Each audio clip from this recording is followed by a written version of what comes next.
안녕하세요. 이번 시간에는 수원, 일단원, 지수에 대한 개념 강의를 간단하게 한번 시작해 보겠습니다.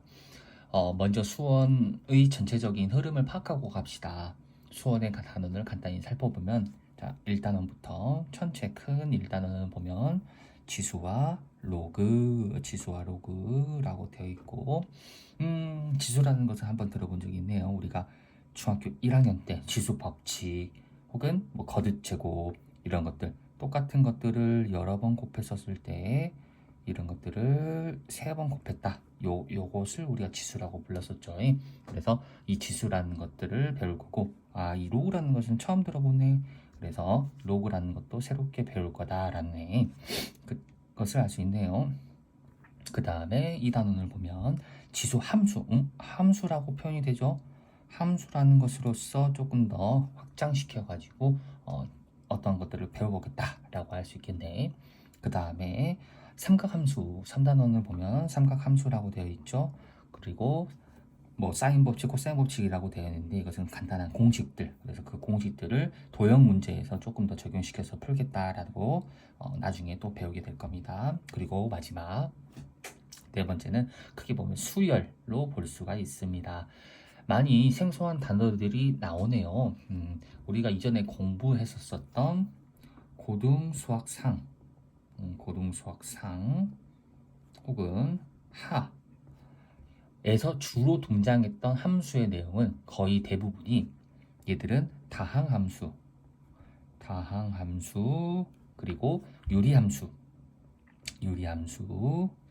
그리고 무리함수처럼 되어 있는 무리함수예요. 근데 그것과는 형태가 많이 달라요. 그래서 이것을 조금 고급지게 말하면은 무엇을 말하냐? 수원에서 배우는 거의 대부분의 함수들은 초월함수라고 합니다. 정말 간단하게만 소개를 하자면 우리가 배운 형태를 넘어선 새로운 함수를 말한다. 우리가 이전에 배웠던 요것들 말고도 다르게 조금 말할 건데 요거를 자세하게 공부하고 싶으면 나중에 대학 가서 대수학이라는 거에서 공부를 하게 될 겁니다. 근데 우리는 그렇게까지 수학을 하고 싶지 않아요. 그래서 그냥 이런 것이 있다 정도만 알고 넘어갈 겁니다. 자, 다시 본론으로 넘어가서 오늘 우리가 알아볼 것은 첫 번째, 지수 함수, 로그 함수에서 이 지수 그리고 로그라는 것을 배워볼 거예요. 먼저 지수입니다. 지수라는 단어에 앞서서 우리가 공부한 적이 있는 지수 법칙에 대해서 조금 알아볼 거예요. 자, 조금 다시 한번 써보면 지수 법칙이라는 것이 어떤 것이 있었냐? 지수 법칙. 지수 법칙은 뭐가 있었죠? 지수. 이 지수에 대해서 먼저 얘기를 해야겠네. 지수란 거듭 제곱이라는 개념에서 나오고 있었습니다. 아까 말했던 것처럼 a 곱하기 a, 이것은 a의 세제곱이다 라는 것을 중학교 1학년 때 공부를 했었거든요. 여기서 이 3이라는 숫자를 우리가 지수라고 부르게 됩니다. 그리고 이 반복적으로 곱해지는 수나 문자를 이 녀석을 밑이라고 부르게 되는 거죠. 그래서 여기 다시 한번 보면 거듭제곱 실수 a와 자연수 n에 대해서 a를 n번 곱한 것을 a의 n제곱이라 한다. a의 n제곱이라고 할 것이다. 그래서 다음같이 쓴다 라고 되어 있고, 여기에서 a를 밑에 있으니까 n을 거듭제곱의 지수 횟수 몇 번 곱했냐 이것을 말하게 됩니다.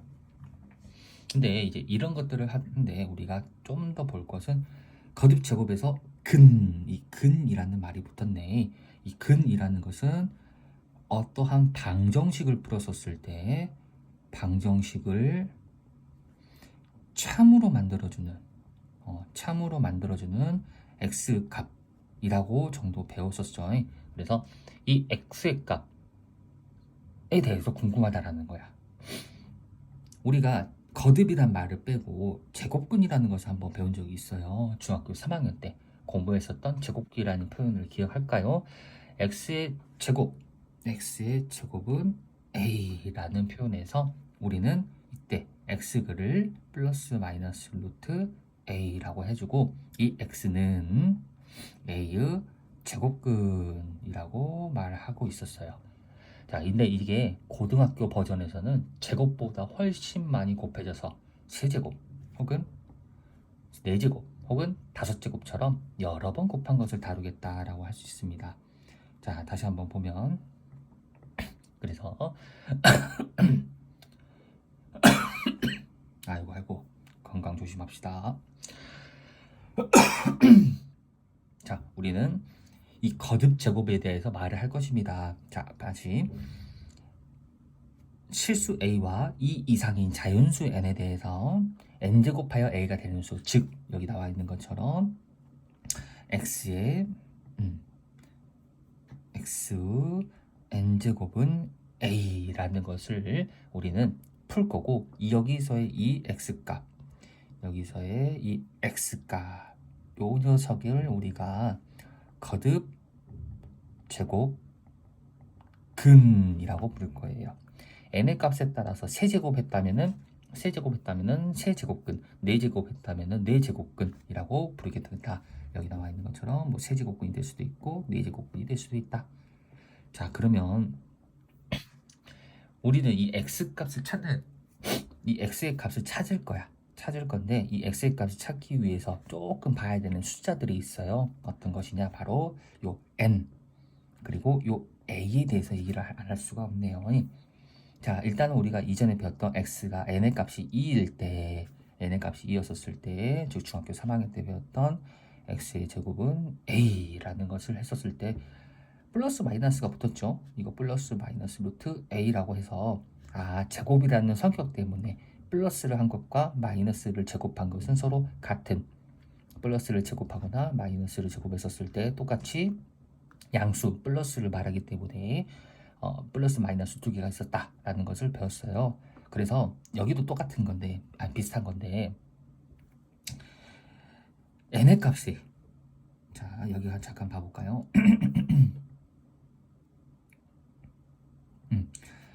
먼저 이 n의 값, 요 위에는 이 지수죠. 이 지수가 홀수 그리고 짝수일 대로 구분지어서 먼저 이 실근의 개수를 한번 알아보겠다라는 거예요. 자, 그러면 한번 생각해 봅시다.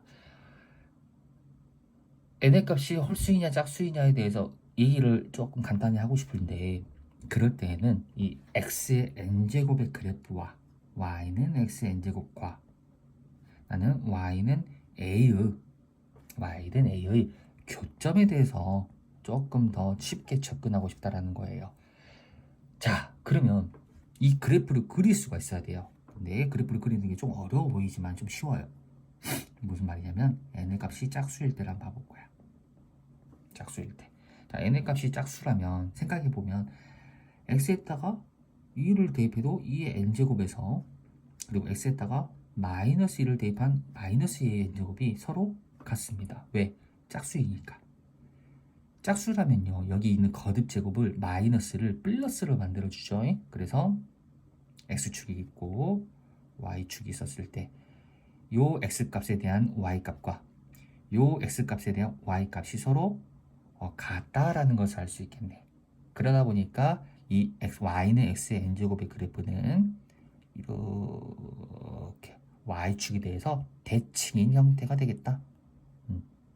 y축에 대해서 대칭인 형태가 될 겁니다. 자, 그러면 이제 나는 이 y의 x의 n제곱을 그렸고 y는 a를 한번 찍어볼 건데, 자, a 값에 따라서 a가 음수일 때, a가 0일 때, a가 양수일 때로 한번 구분을 지어볼 거예요. 요놈이 a일 때. 자, a가 음수일 때는 교점의 개수가 있습니까? 빨간색 그래프와 파란색 그래프가 만나지를 않아요. 그래서 0개, 물론 중요한 거, 실근이 연계라는 거야. 여기서는요, a가 0일 때죠. a가 0일 때 실근의 개수가 1개, 교점이 1개 있으니까. 그리고 a가 양수일 때 만나는 교점의 개수가 2개이기 때문에 실근의 개수는 총 2개라고 할 수 있겠네요. 이처럼 n의 값이 짝수일 때는 뭐가 중요하냐면 x의 n제곱은 a라는 거에서 이 a의 부호가 상당히 중요하게 됩니다. 부호. 네, 부호가. 그래서 부호에 따라서 그냥 근이 아니라 실근, 이 실근의 개수가 달라진다 라고 생각할 수 있어요. 그러면 이제 표현법을 조금 알아봐야 되는데, 자, 여기에서 보면 책을 이용합시다. 책에서 보면 여기 있는 것처럼 조금 다르죠? 우리가 알고 있는 거랑 어떻게 돼 있어요? 루트인데 n번 곱했다. 나는 x를 n번 곱한 것을 지금 표현하고 싶다. 그렇기 때문에 이 n이라는 숫자를 루트에다가 x는 루트 a인데 이 루트 위에 살짝 조그맣게 써주는 거예요. 마찬가지 여기가 그럼 양수, 이게 양수값, 이 플러스 n 제곱근 a가 되는 거고, 요놈 여기는 음수죠. 그래서 여기 때는 마이너스 n 제곱근 a라고 쓸 수 있습니다. 언제? a가 양수일 때는 그냥이 아니라 실수인 거. 엄청 계속 강조하고 있죠. 실수인 거. 실수인 것은 양수, 음수 하나씩 있을 것이고, 그것들은 각각 다음과 같이 표현할 것이다. 자, 0은요 하나밖에 없어요. 0. 그리고 음수는 당연히 실수인 것은 없다. 하지만 우리가 배웠던 근이라는 종류는 실근뿐만 아니라 허근도 있습니다. 허근도 있기 때문에 그 허근에 대해서도 근이라고 생각할 수 있고, 만약 문제에서 그냥 근의 개수를 물어본다면 허근의 개수까지 포함시켜줘야 돼요. 자, 이게 무슨 말이냐면, 이거는 잠깐 봐봅시다. 필수예제 1번. 필수예제 1번에서 기억을 한번 봐볼게요. 기억. 자, 27의 세제곱근은 3이다. 세제곱근, 즉 x를 세제곱해서 27이 되는 경우를 말하는 거네. 그러면 선생님, 나는 이거 보니까요, 얘가 3의 세제곱이잖아요. 그래서 x는 3, 한 개 있네요 라고 하면 틀린다라는 거야. 왜냐하면 이 녀석은 x 세제곱 마이너스 27, 즉 x 빼기 3 곱하기 x의 제곱 더하기 3x 더하기 9 이꼴 제로라서 3이라는 실근과 여기에서의 허근 두 개가 나오기 때문에 총 그냥 근이죠. 그냥 근, 실근이 아니라 그냥 근은 3개가 존재합니다. 그렇기 때문에 기억은 틀렸다라는 거지. 이해했을까? 그래서 물어보는 내용이 실근인지 혹은 허근인지에 따라서 개수를 말하되 조금 조심하자라는 거예요. 자, 그럼 두 번째 지울게요. 두 번째, n의 값이 홀수일 때예요. n의 값이 홀수일 때. 자, n의 값이 홀수이면요, 그래프를 한번 또 그려볼 건데, 자, 마찬가지 x의 n제곱에 y는 x의 n제곱인데 x의 마이너스랑 플러스를 한번 대입해 볼까? x에다가 마이너스 1을 대입하면 우리 마이너스 2의 n제곱, x에다가 플러스 1을 대입하면 2의 n제곱이에요. 근데 n의 값이 홀수죠. 그러면 이 마이너스는 이전에 n의 값이 짝수일 때는 플러스로 바뀌었지만 홀수이다 보니까 다음과 같이 쓸 수 있겠네. 얘는 2의 n제곱이고, 절대값은 같으나 서로 부호가 반대로 되고 있네요. 즉 원점 대칭. 얘는 마이너스 2, 마이너스 2n제곱, 얘는 2, 2n제곱, 즉 원점 대칭. 그래서 홀수인 녀석, 지수가 홀수인 녀석의 그래프는 다음과 같이 원점 대칭. 옛날에 신봉선 씨가 휙 이렇게 한 거 있었죠. 아무튼 뭐 그런 거. 자, 아무튼 마찬가지 이 녀석과 y는 a와의 교점의 개수를 볼 건데, 약간 눈치챘나 모르겠지만 무조건 몇 개예요? 실근의 개수는 무조건 하나예요. 그래서 여기 나와 있는 것처럼 n의 값이 홀수인 경우에는 오직 하나, 실수인 것은 무조건 하나, 오직 하나, 오직 무조건 하나, n의 값에 관계없이, a 값에 관계없이 무조건 하나예요. 네, 그래서 우리가 주의 깊게 생각해야 될 거 하나 나왔네요. 어떤 것이었냐? 다시 한번 정리를 하면, x의 n제곱은 a라는 것을 풀게 될 거라는 건데, 이때 이거 뭐 그냥 막 들어지키네. 내가 중요하게 생각할 거, 요놈 지수는 이게 짝수인지 혹은 홀수인지가 중요하고, 이 a 값은 그러면 경우에 따라 다르겠지만 보통 양수인지 0 혹은 음수인지를 조금 파악하자. 이렇게 생각할 수가 있습니다. 자, 이렇게 A의 거듭제곱 근이라는 것을 한번 알아봤는데 얘가 조금 어려워요. 그래서 요놈 다시 한번 쭉 읽어보면서 잘 이해하기를 바라요. 자, 마지막 거듭제곱근의 성질이라고 돼 있네. 자, 요것은 그냥 우리가 이전에 알고 있었던 루트랑은 조금 비슷해요. 그래서 다시 한번 천천히 읽어보면, 자, 당연하죠. n제곱근 a의 다시 n제곱을 했기 때문에 a가 되는 거죠. 마치 루트 2의 제곱은 2가 되는 것처럼. 그쵸? 자, 두 번째.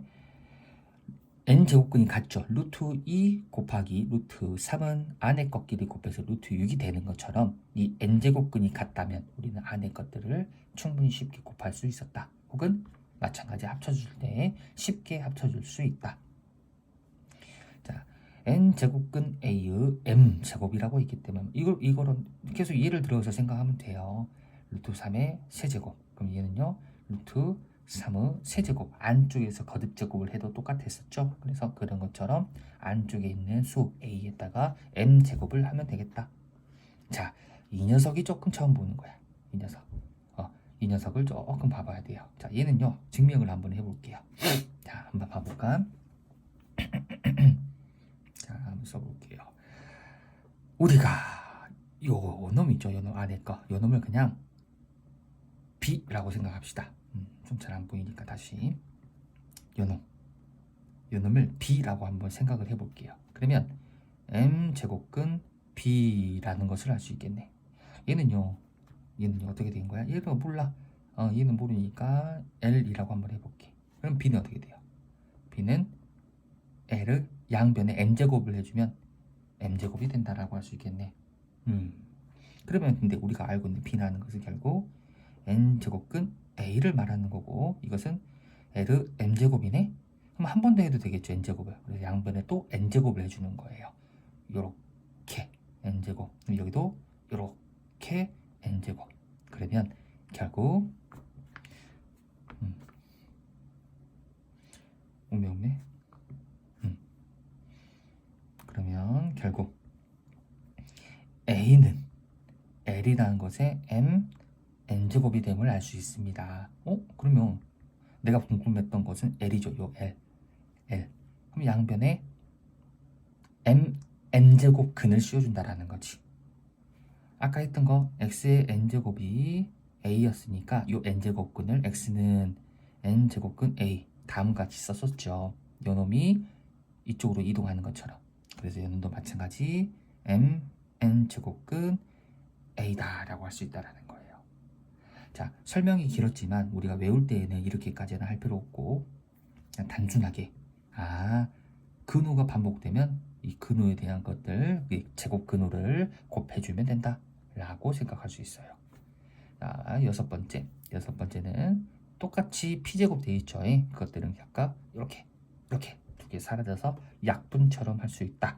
혹은 반대로, 자, 약분하는 것뿐만 아니라 반대로 이렇게 표현되어 있다면 각각 P를 곱해줄 수도 있다 라고도 생각할 수 있어요. 서로 거꾸로. 자, 조금 우리가 이전에 배웠던 거랑 많이 달라요. 뭐가 다르냐면 특히나 제곱근이 아니라 여러 번 곱하는 N제곱근이기 때문에 조금 더 복잡해진 느낌이 있죠. 그래서 이것들 표현법들을 다시 한번 써보는 걸 추천할게요. 직접 노트에다 써보면서 X의 N제곱을 A라 했었을 때 이 X를 우리가 보통 다음과 같이 쓰는 거구나. 근데 부호를 따지고 싶은데 긋는 이 부호를 따질 때 혹은 이 값을 따질 때에는 우리가 이 n의 값이 짝수인지 혹은 홀수인지에 따라서 조금 달랐었구나. 이런 식으로 따져주면서 문제를 풀어주면 되겠습니다. 자, 한번 이어서 수예제들을 한번 풀어볼게요. 자, 필수예제 1번. 아까 했었던 거는 냅두고, 자, 니은. 자, 마이너스 16이죠. 자, 의 4제곱근이고요. 자, 생각해볼까? 4제곱근.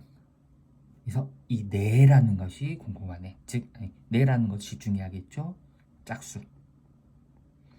짝수는 음수의 제곱근은 실수가 없다. 그렇기 때문에 맞습니다. 맞는 말 했네요. 자, 두 번째. 디귿 제곱근 36. 이거 우리 중학교 3학년 때 많이 틀렸었지.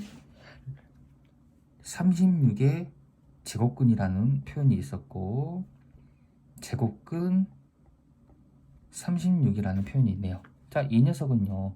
x의 제곱 이꼴 36을 한글로 말하는 거. 얘는요. 루트 36을 한글로 말하는 표현이었었어요. 그러면 이 녀석은요. 사실 루트 36을 말해요.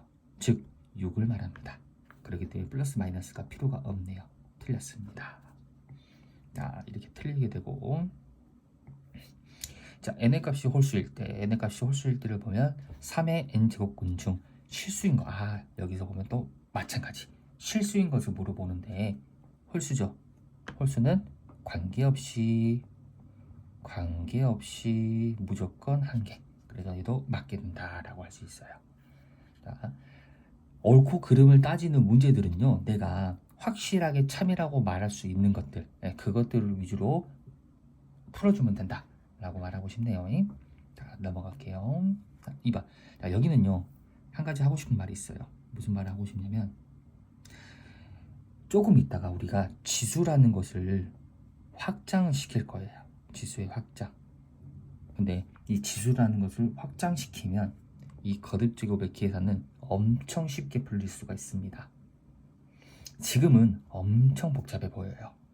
그래서 이전에 우리가 배웠었던 이 성질들, 자, 여기 보면 거듭제곱의 성질이라고 있었지. 6가지 정도. 이 성질들을 이용해서 문제를 푸는 건데 그것보다는 이 지수의 확장이라는 것을 활용해서 문제를 푼다면 조금 더 쉽게 풀릴 수가 있다라고 말하고 싶어요. 그래서 일단은 그냥 거듭제곱근의 계산이라는 거 했었을 때는 이런 식으로 진행이 되는 겁니다 정도까지만 알고 있으면 그 정도까지만 알고 있으면 될 것 같아요. 자, 천천히 한번 풀어볼게요. 자, 1번 1번 자, 4제곱근이네. 4제곱근 3 곱하기 4제곱근 27 서로 같죠. 4제곱근에 대한 표현이 같기 때문에 이들은 합쳐서 4제곱근 3 곱하기 27. 근데 27이라는 숫자가 3의 세제곱, 즉 3의 4제곱이 되겠네요.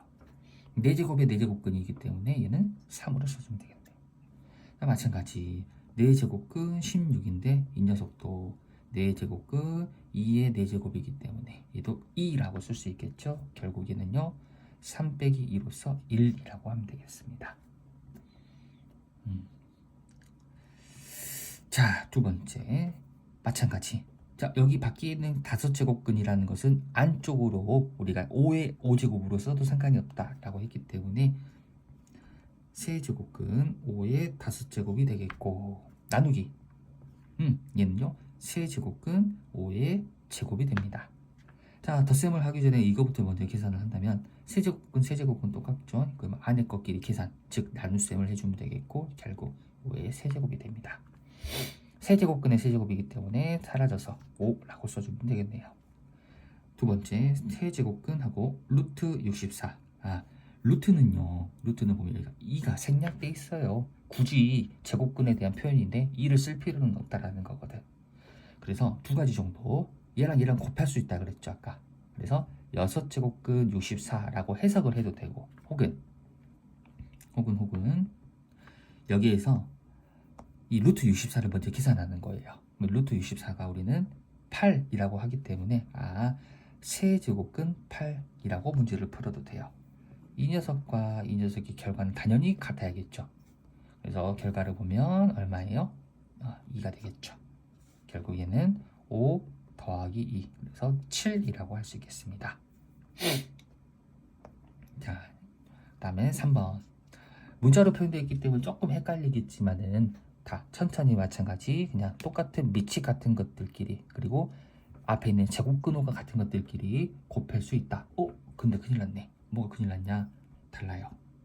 얘는 3, 얘는 4, 얘는 12.